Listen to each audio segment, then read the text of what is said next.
Hey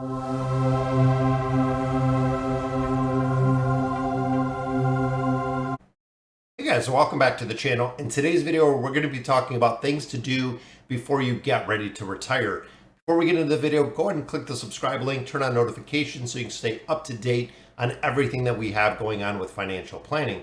So, things to do before retiring. Number one, we've talked about this a lot, creating a budget. Not only creating a budget, but a retirement budget, a income plan, because you are going to change the amount of income you're getting, which if you're going from an hourly job, a salary job, anything of that nature, what is it going to look like when you go to Social Security, when you go to a pension, when you go to things of that nature, going into retirement? Do you have annuities? What is your monthly draw? How much money do you need? Now, on average, they say that when you get into the retirement age, you actually spend more money than you spent previous to retirement. Now, why is that? You have more time on your hands. That is the big thing. If you have a hobby, something you want to embrace, a lot of people who retire love to travel. Again, a lot of the costs go up when you get into retirement versus going down. If you're spending 40, 50 hours a week at a job, that is a majority of your time. During that time, you're not really spending money. Again, when you go into a retirement income or retirement phase, you're going to have to make sure that you're setting aside in your budgeting and planning exactly what you're going to have. Now, in addition, guys, when you look at things, make sure you know where your accounts are. When you look at IRAs, when you look at 401ks, when you look at CDs, money in banks, in stocks, mutual funds, literally everything that you have, you need to take an asset allocation, really figuring out exactly, again, where all of your funds are at. Now, when you do leave an employer, there is a chance, and a lot of them do kind of go to, if you left, let's say an IRA, if you left money on the table, if you left a 401k, a lot of them times, if you are no longer employed with the employer, those plans go unmanaged. So whatever you had it in when you left is what it's going to stay in when you left it there. Or there could be some different caveats when you're no longer with the company, because of course you lose the match, you don't have the income there. But make sure you know everything of the 401k retirement plans that they offer through your employer and exactly what happens when you get into retirement. Most of the time, they'll have someone within the HR department that will cover everything and kind of go over the ins and outs when you get ready to retire. And again, making sure that you're consolidating debt. Now, one of the biggest things that I see is when people go from a traditional income to retirement income, they still have a high monthly liability. Now, what do I mean by that? They still have a mortgage, they still have car payments, they still have credit card debt, they still have unsecured loan debt, they have a second mortgage. When moving from a traditional income to a retirement income, going to Social Security, even the pension plans, for most people, it is a very, very big struggle because they haven't spent years of their life really planning on paying off, consolidating, and eliminating the debt that they've created, which is the reason why I started this channel, guys. Making sure that you are prepping yourself to really get ready for retirement, ultimately wealth management, giving money to your kids. Kind of the traditional wealth is gone for a lot of people. Even the ability to pay for school for your kids, things of that nature. Again, I don't see it as often as I did once upon a time, which is kind of disappointing, but we really need to manage the money we have a lot better. Now, also looking at your benefits. Now, this is another big thing, guys. Dental insurance, vision insurance.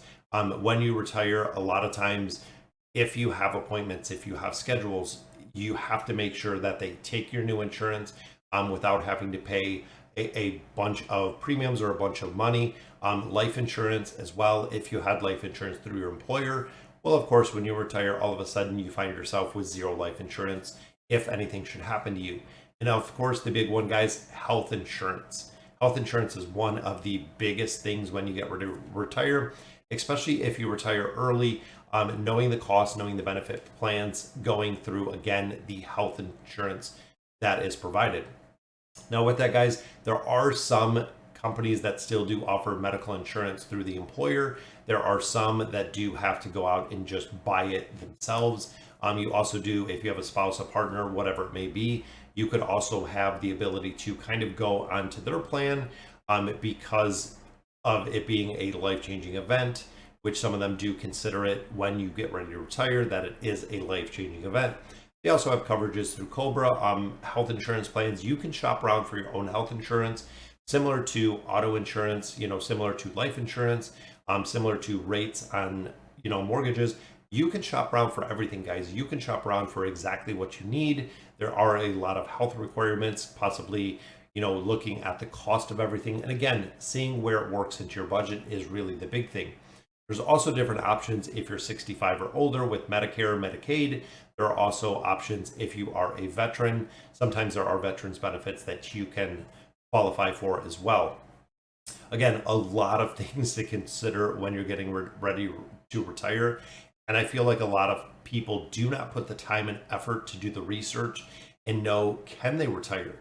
If you want to retire at 62, if you want to retire at 65, 67, whatever it means, whatever age you're looking at, do you have the ability financially to retire at that age? You really, again, have to take a very, very hard look at it. Now, you can also look at your HSA funds. You can look at your FSA funds.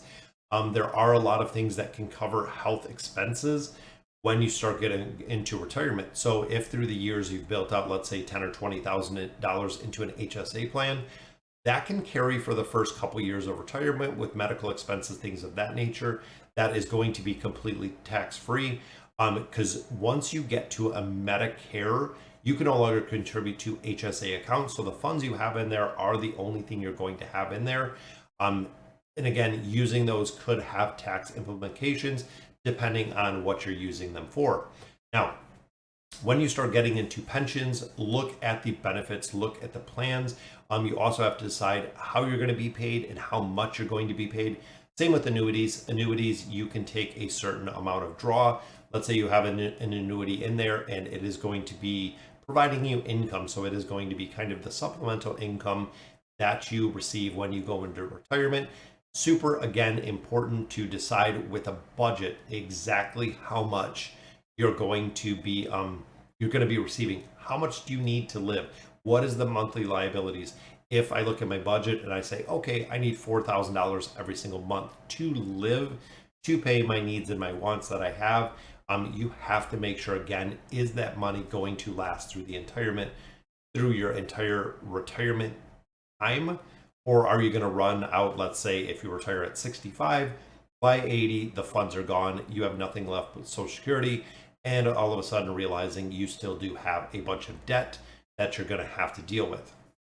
Now, again, guys, take accountability for yourself, your finances. I say this again and again. There is nobody that is going to take care of them short of paying someone to do it. For everything that you can do yourself, you have to make sure that you do your research, look at your options, find out exactly what you can do when you get ready to retirement. So again, guys, that'll do it for today's video. Let me know in the comments what you guys think. And as always, thank you guys for watching.